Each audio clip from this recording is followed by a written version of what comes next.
José Luis Ábalos e Koldo García ingresan en prisión. O xuíz considera que hai risco de fuga. Ábalos é o primeiro deputado en activo que entra no cárcere na historia da democracia.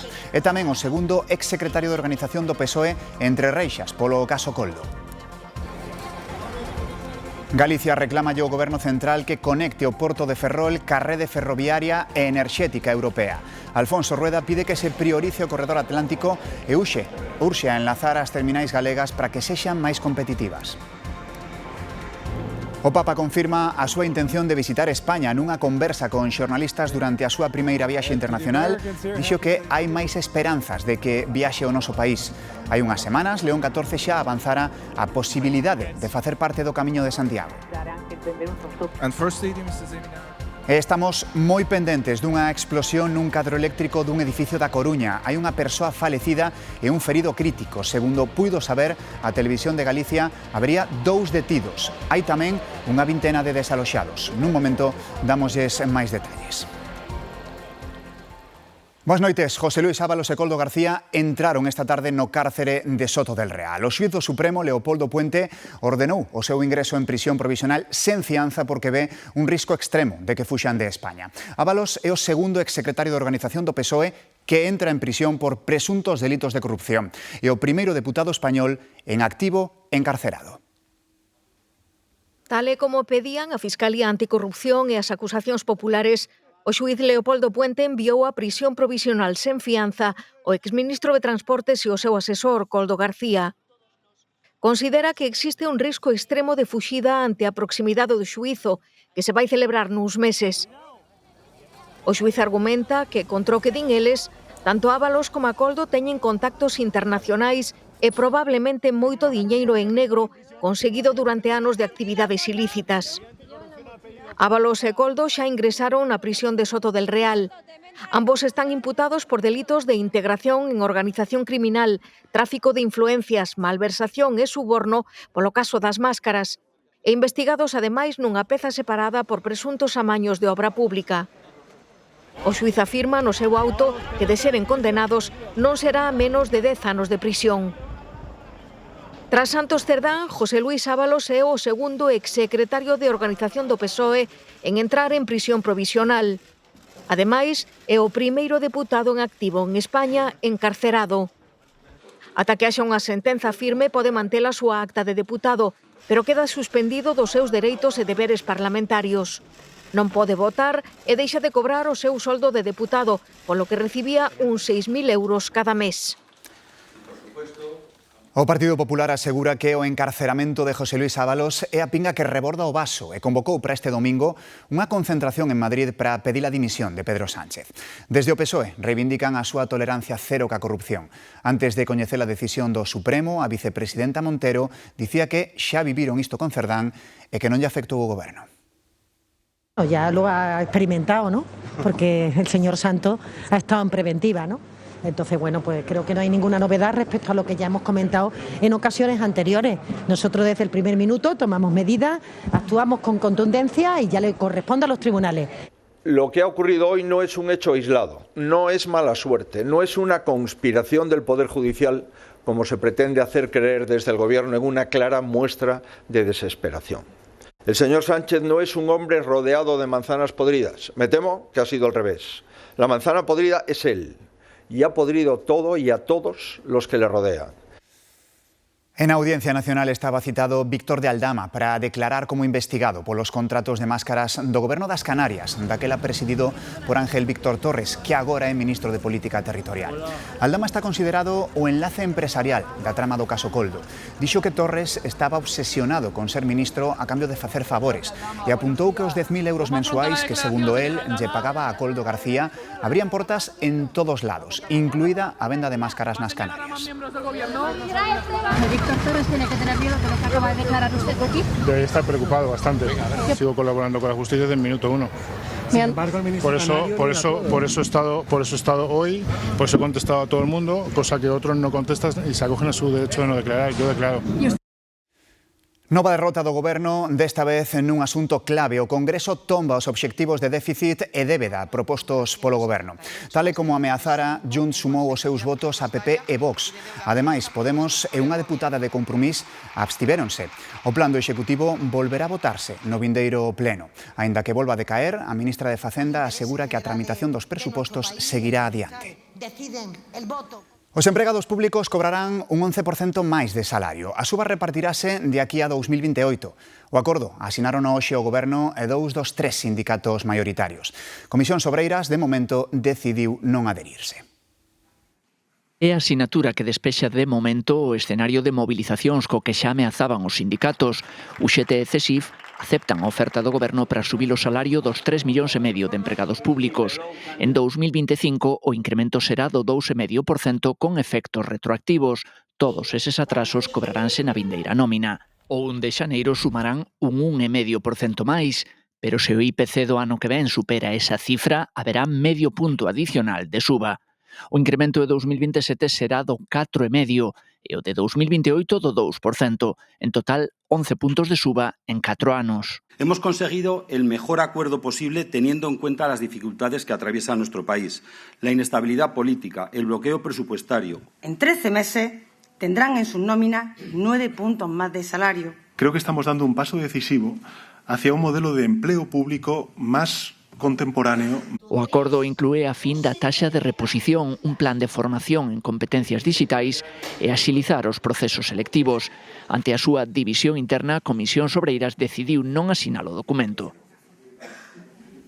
Juanfran Pérez Llorca é xa o novo presidente da Generalitat Valenciana. Foi investido esta tarde cos votos do PP e de Vox. O sucesor de Carlos Mazón dixo no seu discurso de investidura que continuará co cambio que comezou en 2023 e prometeu traballar desde o diálogo e a sensatez. Pérez Llorca xurará o cargo de presidente da Generalitat Valenciana o próximo martes. Sen presupostos resulta moi difícil que os proxectos avancen. Unha das obras que ten pendente o Ministerio de Transportes é a conexión por tren co Porto de Ferrol. O presidente da Xunta pide ao Goberno Central que dote a Galicia das infraestructuras necesarias para ser competitiva. Alfonso Rueda asegura que o Porto de Ferrol é un referente da transición enerxética.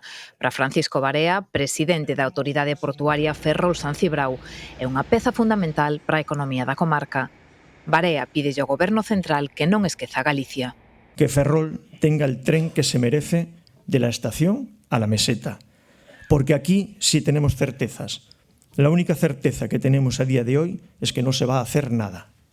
Rueda asegura que todas as infraestructuras son necesarias para que as empresas veñan á comunidade. Tamén é necesario o corredor atlántico. Igual que se están adiantando prazos no corredor mediterráneo, contra o que non temos nada se non se fai a costa das infraestructuras que tamén hai que facer aquí. O presidente da Xunta aposta por que Galicia aproveite a oportunidade que ofrecen as enerxías renovables. Comezaron as obras da residencia de maiores que a Xunta e a Fundación Amancio Ortega van construir en Vigo, a sétima que se fará en Galicia. O Goberno di que estes traballos se demoraron polas trabas do Concello de Vigo na urbanización dos terreos. Alfonso Rueda asegura que hai que seguir traballando para atender os maiores. Para que esa nova residencia poida ser unha realidade canto antes. Toca seguir traballando para mellorar a atención dos nosos maiores, decían vivir nos seus domicilios nunha residencia, e, por suposto, toca seguir traballando moi comprometidos con Vigo. O seguimento da folga en atención primaria acada hoxe o 3,5% na quenda de tarde segundo os datos dos que dispón a Xunta de Galicia. Cifras que oscilan entre o 6,19% da área sanitaria de Vigo e o 0,6% da de Lugo, A Mariña e Monforte. Os dous sindicatos que aínda apoian a folga, a CIGA e Omega, falan dun seguimento maior e manteñen a convocatoria para mañá. Comisións Obreiras, CESIF e UGT desmarcáronse logo de chegaren a un acordo ca Consellería. O día 5 de decembro celebraremos unha primeira mesa sectorial de sanidade para poder avanzar. Agora, o que máis preocupa é o impacto que poidan ter na sanidade pública as folgas que hai convocadas para vindeiras datas tanto de médicos como de técnicos, en contra da reforma do Estatuto Marco que promove o Ministerio de Sanidade. E Medio Rural autoriza de novo a celebración de feiras de gando bovino de carácter comercial, aínda que polo momento só con animais procedentes de Galicia. A medida entrará en vigor o 1 de decembro, márcase dentro das actuacións de prevención contra a dermatose nodular contagiosa. Segue activo o período de 21 días de vixilancia pros animais procedentes de explotacións de fora de Galicia. Tamén se mantén o permiso para a súa entrada directa ao matador. A Xunta insta a Dirección de Sargadelos a retomar a actividade. A empresa paralizaba esta mañá a planta de Cervo despois dunha visita rutineira da Inspección de Traballo. A compañía xustifica a suspensión como unha medida para non ser causante de problemas de saúde por motivos laborais e asegura que iniciará os trámites para un peche por causa de forza maior. O Goberno galego lembra que as obras que deben levarse a cabo para garantir a seguridade e a saúde do persoal son compatibles ca actividade da planta.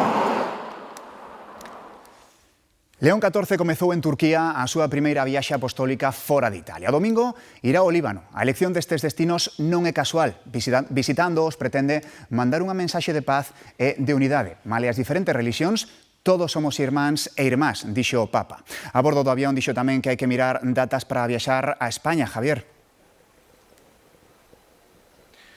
Sí, o Papa León XIV dixo que hai máis que esperanza sobre esa posible visita a España. Foi o que lle respondeu a corresponsal de COPE durante a viaxe que León XIV está a facer en Turquía, porque está ali a súa primeira viaxe internacional con motivo dun encontro cos máximos dirixentes da Igrexa Ortodoxa na rexión. Ademais, é a segunda vez que esta cuestión sae en pouco tempo, porque hai 10 días os máximos dirixentes da Conferencia Episcopal Española estiveron aquí no Vaticano reunidos co Papa León XIV. Ao rematar ese encontro dixeron que a viaxe podería ser relativamente cedo, aínda que non especificaron cando. No 2026 podería ser por varios motivos, un deles, por exemplo, a culminación da Basílica da Sagrada Familia en Barcelona.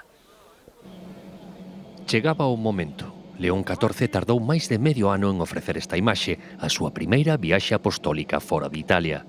A bordo foi saudando os 80 periodistas que voaban con el, españois incluídos. Nos han contado que le han invitado a España. Invitaciones non faltan, vamos a ver las fechas. Imos ver as datas para viaxar a España, dixo o Papa. Pero polo de agora, Turquía. Primeira parada, Ankara. Merhaba asker. O 99% da poboación é musulmá. In spite of differences, in spite of different religions, in spite of different beliefs, that we are all brothers and sisters. O presidente Erdogan recibeu no Palacio Presidencial e dentro toca acto na impoñente Biblioteca Nacional. León XIV avisa de que está en xogo o futuro da humanidade. Today more than ever, we need people who will promote dialogue and practice it with firm will and patient resolve. Visita o mausoleo de Ataturk, fundador da Turquía moderna e secular, e volta ao avión rumbo Istambul. To Turkey and to Lebanon has, as you know, first of all, the very meaning of unity. Despois de Turquía, o Santo Padre irá o domingo ao Líbano, onde agardan por el. 9:13 minutos, estamos de novo en Galicia moi pendentes dun suceso que acaba de ocorrer na Coruña. Unha persoa faleceu e outra está ferida de gravidade nun incendio nun edificio da rúa San Isidoro. Todo apunta a que o lume se orixinou no cadro eléctrico do portal. Cando chegaron os bombeiros estaba todo cheo de fume e tras sufocar as lapas atoparon 2 persoas no segundo andar. Como dicimos, unha falecida e outra en estado crítico. A policía confirma que hai 2 detidos que, segundo unha testemuña, estaban manipulando o cadro eléctrico. Todo o edificio foi evacuado. Un home faleceu nun accidente de tráfico esta tarde en Troáns, en Cuntis. Por causas que aínda non se coñecen, bateu de fronte contra un camión articulado no quilómetro 219 da Nacional 640. Unha muller que tamén viaxaba no monovolume quedou ferida grave e tivo que ser evacuada en ambulancia. O condutor do camión quedou ileso. Imos con máis asuntos. A protección dos menores fronte ás redes sociais chega ao Parlamento Europeo. Acaba de propoñer que se limite o acceso aos menores de 16 anos en toda a Unión, María. Sí, unha idade mínima común para toda Europa, 16 anos para abrir unha conta, por exemplo, en Instagram ou TikTok, aínda que permitirían facelo desde os 13 no caso de que haxa consentimento dos pais e sempre baixo supervisión. Os eurodeputados tamén piden ás plataformas que eliminen funcionalidades adictivas como o scroll infinito, a reproducción automática ou algoritmos agresivos e que garantan que os contidos sexan apropiados para cada idade. Todo para protexer os menores dos riscos físicos e psicolóxicos que supón o uso intensivo das redes. O Black Friday supón unha chea de compras e significa que milleiros de paquetes percorren as nosas estradas cada día. Os repartidores non dan feito. As empresas de loxística multiplican o seu traballo por 3. Mentres a maioría estamos dormindo, aquí neste almacén logístico o ritmo é frenético. La operativa empieza a las 4:30 de la mañana y hasta las 9 de la mañana ningún repartidor sale. Estas son as semanas de máis traballo de todo o ano para as empresas de paquetería que van mover ao redor de 125 millóns de bultos, dende agora e ata o Nadal. Podemos llegar a triplicar, si normalmente tenemos 5.000, a estas alturas del año podemos llegar a los 12.000 más o menos. 12.000 diarios, todo un éxito logístico grazas á tecnoloxía e a unha organización minuciosa. Aquí llegan las furgonetas que vienen directamente desde Madrid, vienen, reculan en la cinta y vamos descargando una por una. Cada paquete pasa por un lector de etiquetas, pésase y mídese antes de entrar nas furgonetas de repartición. Nosotros tenemos unos estándares de medidas y de peso, que es lo que pueden llevar los repartidores. Cada repartidor tiene asignada su zona, su código postal y vamos clasificándolos. E para poder cumprir ese obxectivo hai que contratar persoal de reforzo. Tan só en Galicia o sector da loxística vai xerar ao redor de 1.200 novos contratos. Aumentan tamén as furgonetas de repartición. Ponemos ayudantes a los que ya tienen para que vayan compaginando con ellos las entregas y ponemos furgonetas a mayores en esta época del año, pues como unas 20 más diarias. Unha vez estivada a mercadoría, comeza a ruta. A maioría das entregas fanse a domicilio, aínda que un 16% dos consumidores optan xa pola fórmula do punto de recollida.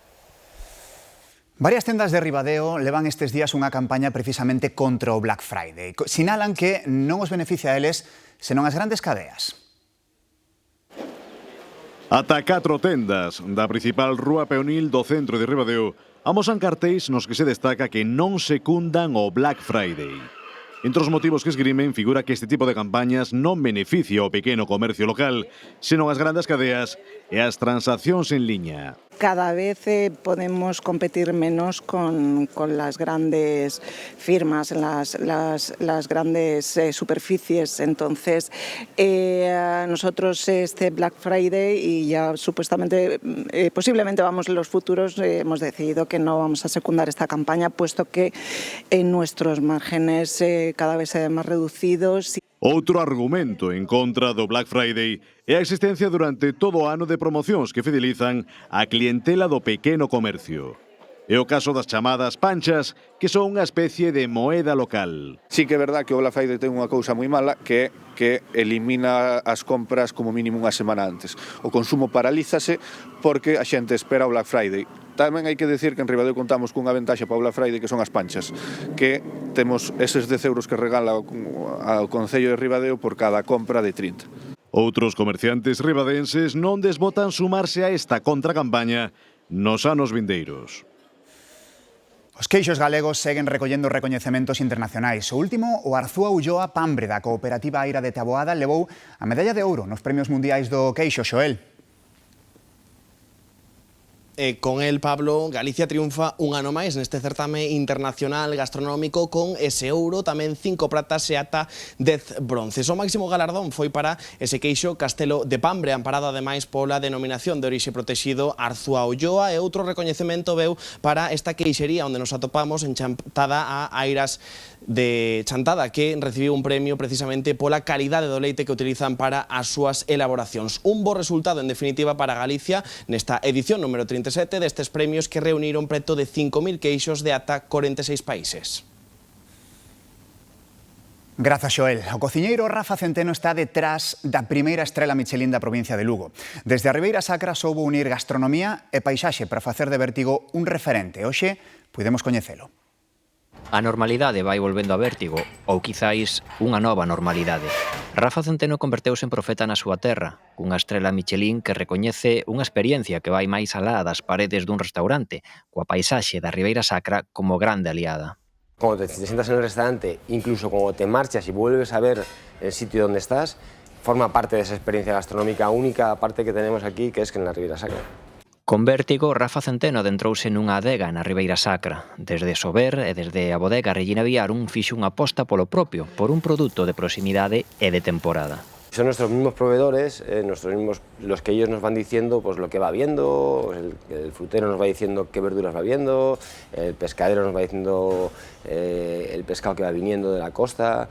A estrela Michelin de Vértigo é unha forma de liquidar unha débeda, o primeiro galardón para a provincia de Lugo. Bueno para la Ribeira Sacra y otra para Lugo, que llevaba pues eso, tantos años sin recibir una estrella Michelin, una ciudad además como Lugo, con el producto que tenemos y que tenemos el lema de que para comer Lugo.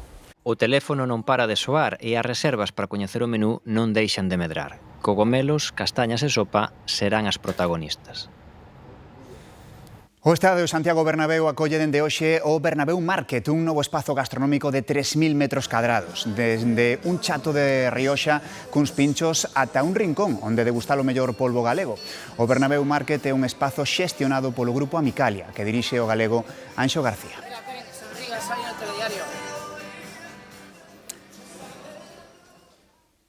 En Santiago está a piques de comezar a gala de entrega dos primeiros premios da industria musical de Galicia que buscan recoñecer o talento, a creatividade e a profesionalización do sector. Patricia Vilar. A 7:30 da tarde abría as súas portas esta Sala Capitol de Santiago para acoller a gala de entrega dos primeiros premios da industria musical en Galicia, uns galardóns que nacen para recoñecer proxectos, traxectorias e para impulsar proxectos relacionados con este sector da música en Galicia. Hoxe aquí vanse entregar premios en 14 categorías escollidos por un xurado formado por profesionais do sector, categorías que van dende o son, a iluminación, premiarase tamén o mellor manager, a mellor produción musical ou a mellor sala de concertos. Hai ademais outros premios, un deles por votación popular e que irá parar o Festival Surfing de Lérez, e dous máis que entrega a directiva da Asociación Galega de Empresas Musicais que está detrás destes premios. Un recoñecerá o artista do ano e vai para Carlos Ares, e outro recoñecerá a persoa do ano e vai para Francisco Gómez Gandhi. Todo iso nuns minutos aquí esta noite en Santiago na Sala Capitol. 9:22 minutos, recollemos toda a información da que dispoñemos a esta hora dese suceso de última hora que se produciu hai minutos na Coruña. Isto é imaxe en directo dese lugar onde continúan traballando os bombeiros nun incendio dun edificio en que esta tarde faleceu unha persoa. Todo apunta a que o lume comezou no cadro eléctrico do inmoble que está situado na rúa San Isidoro. Cando chegaron os bombeiros, o edificio estaba ardendo e cheo de fume. Tras sufocar as lapas, atoparon dúas persoas no segundo andar. Unha estaba xa falecida e outra inconsciente e en estado crítico, que foi trasladada ao Hospital Universitario da Coruña. Foi necesario evacuar ademais todo o edificio. As 19 persoas que había nel foron trasladadas a un polideportivo para pasar a noite. A policía confirma que hai dúas persoas detidas de 39 e 63 anos que, segundo unha testemuña, estaban manipulando o cadro eléctrico. Imaxe en directo desa zona da Coruña, da rúa San Isidoro, onde, insistimos, hai unha persoa falecida, outra en estado crítico e dous detidos. Aniversario do nacemento dun dos membros máis ilustres do Club Maldito dos 27, os roqueiros falecidos a esa idade. Jimi Hendrix, para moitos, o mellor guitarrista de todos os tempos. E iso que a súa carreira foi demasiado breve, 4 anos só, pero abondaron para revolucionar o son da guitarra e influir para sempre na música rock, sobre todo no uso da distorsión. Ten tamén o curioso título de ser dos primeiros en sacrificar en pleno concerto o seu instrumento. É icónico o recital en Monterrey no ano 67 en que queimou a súa Fender Stratocaster. Isto foi o que quedou dela.